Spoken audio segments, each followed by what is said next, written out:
The integration of scriptural teachings into educational curricula is not just a want, it's essential. Consider how rarely we hear of a child who, upon reading the Bible, feels compelled to perpetrate violence against their fellow citizens. This seems unheard of in today's world. Yet despite proclaiming "In God we trust" on currency, and acknowledging that we are one nation under God in our Pledge of Allegiance, many children remain unfamiliar with the divine. Why is this the case? It appears that society lacks a genuine commitment to the messages of the Almighty, or else we would actively encourage our youths to explore the scriptures and learn from them directly. Surely there is no harm in granting them this opportunity. What do we stand to lose other than perhaps missing a chance to instill the presence of God in their hearts by permitting these young minds to discover the essence of divinity? If our goal is truly to address the root causes of school violence, we must consider allowing the next generation to engage with the spiritual wisdom offered in the Bible. To join us in our endeavor to promote Bible education in schools, please visit JehovahSaint.com. In a world where the sun and moon took turns painting the sky, there existed a vast sea of humanity. Among this expanse, 150 million souls were adrift, their lives suspended in the delicate balance between despair and hope. They were the forgotten ones, the homeless, their existence echoing like a silent cry through the concrete canyons of our cities. In the pulsating heart of one such metropolis, we find a man named Elijah. His worn-out clothes were mere whispers of fabric against his thin frame, and his eyes, oh those eyes, they held narratives of struggle etched deeper than the lines on his weathered face. Elijah was once a successful businessman, but the storms of life had washed away his fortune, leaving him shipwrecked in a sea of uncertainty. On a bone-chilling winter night, as the city slumbered under a constellation quilt, Elijah found himself huddled in a dim alleyway. His stomach was a barren landscape, and the icy air gnawed at his bones. He looked up at the heavens, seeking solace in the cosmic ballet above, and as he gazed, a verse from ancient scriptures fluttered into his memory. "For I was hungry, and you gave me food. I was thirsty, and you gave me drink. I was a stranger, and you welcomed me." Matthew 25:35. These words danced in Elijah's mind, stirring a flicker of hope. Would anyone hear this call? Would they see him, a stranger, and extend a hand of warmth and sustenance? Or would he continue to be invisible, a phantom lost in the shadows of indifference? Elijah pondered these questions, his heart echoing the same sentiment. He wondered if anyone would heed these words. Would they see him, a stranger, and offer him warmth and sustenance? Or would he remain an unseen specter, lost in the urban labyrinth? As the night painted the city in shades of solitude, Elijah's story became a symbol for millions of forgotten souls, their lives a testament to humanity's enduring spirit. Their stories, like Elijah's, were waiting to be heard, waiting to be seen. And so we ask the same question that haunted Elijah. Would we heed these words? Would we see the stranger and offer warmth and sustenance? Across the city, in a grand cathedral adorned with stained glass, Sister Maria knelt in prayer. Her heart, a reservoir of compassion, beat with dedication to one mission, serving the homeless. Her life was a living testament to the scripture she held dear. Whoever is kind to the poor lends to the Lord, and he will reward them for what they have done. Proverbs 19:17. In the silent cathedral, her prayers echoed off the stone walls, rising like incense to the heavens. She prayed not for herself, but for the souls wandering the city streets, their lives a delicate balance between despair and hope. Her fervent whisperings were not just words, but a spiritual call to action. Sister Maria's faith was not confined to the cathedral's hallowed halls. She stepped out, her feet guided by the scriptures, her hands ready to serve.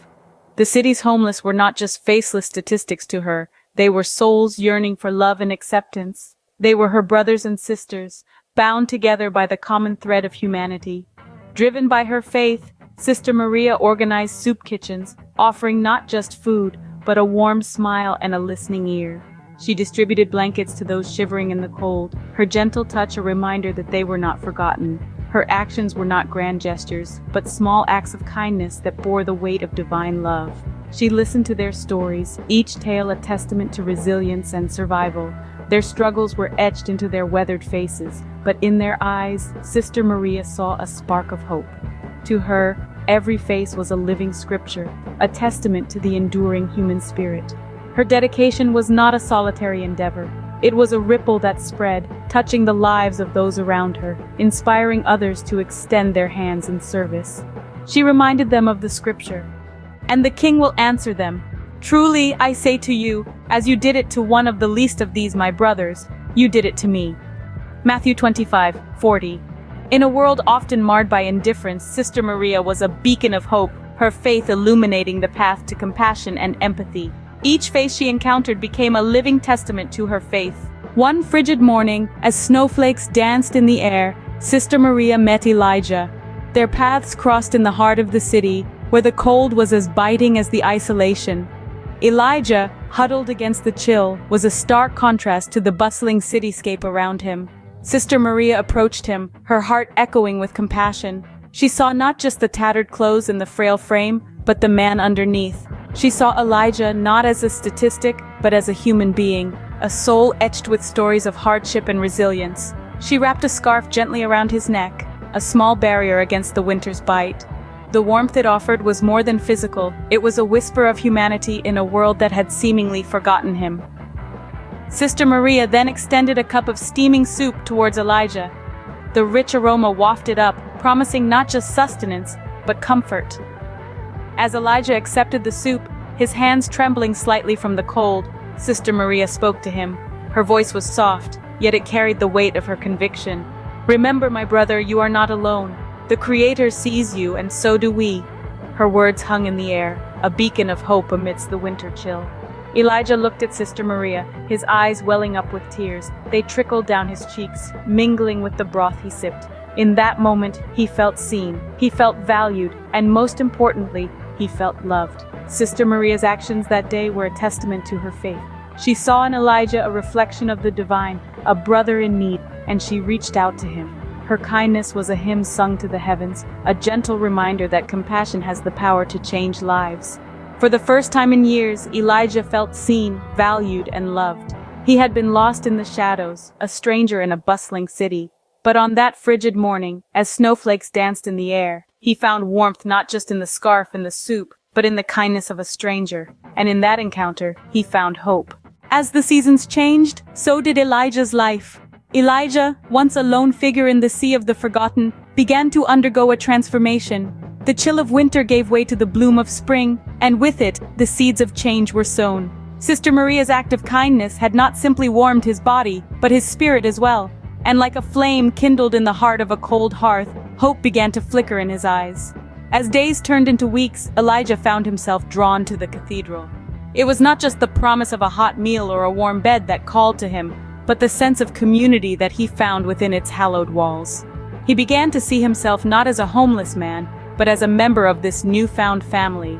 The cathedral, once an imposing monument of stone and glass, became a beacon of hope, an oasis amidst the concrete desert. And Elijah, once a man lost in the shadows, began to step into the light. His transformation was not an overnight miracle, but a journey marked by small steps and giant leaps of faith. Elijah began to use his experiences to connect with others who were walking the same hard path he had tread. He shared his story, his trials, his tribulations, and his triumphs. He became a voice for the voiceless, a beacon for those lost in the dark.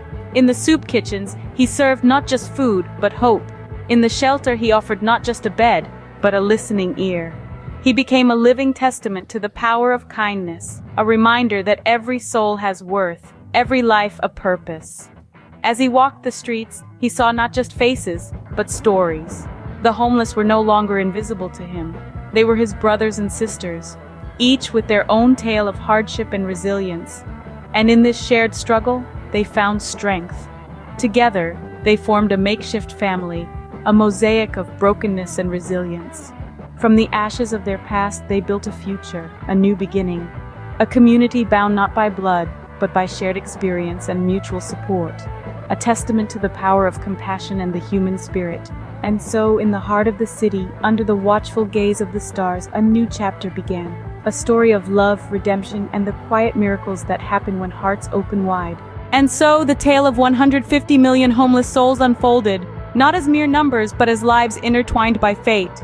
Each life tells a story that often goes unheard or overlooked.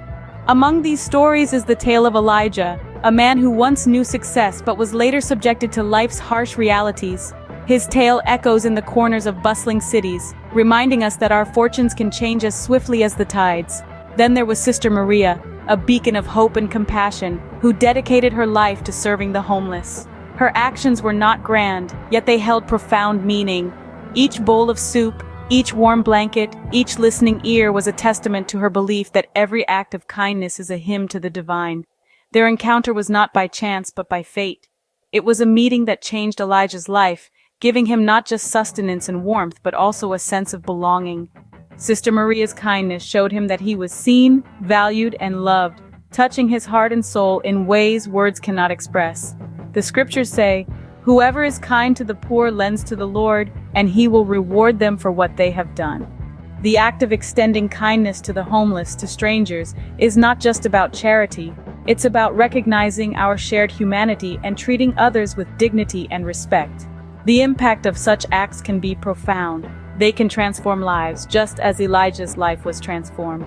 From a man lost in the shadows, he became a beacon of hope for others, sharing his story and inspiring those who walk through the shelter doors. But this is not just Elijah's story or Sister Maria's story. It's the story of the homeless, the forgotten, the overlooked. It's a call to action for all of us to extend our hands, to share our resources, and to offer our compassion. Remember, you don't have to move mountains to make a difference. Sometimes a simple act of kindness can be enough to spark a change, to ignite a glimmer of hope in someone's life. And so the city's alleys whispered their secrets, and the stars bore witness to this timeless saga, a story of love, redemption, and the quiet miracles that happen when hearts open wide.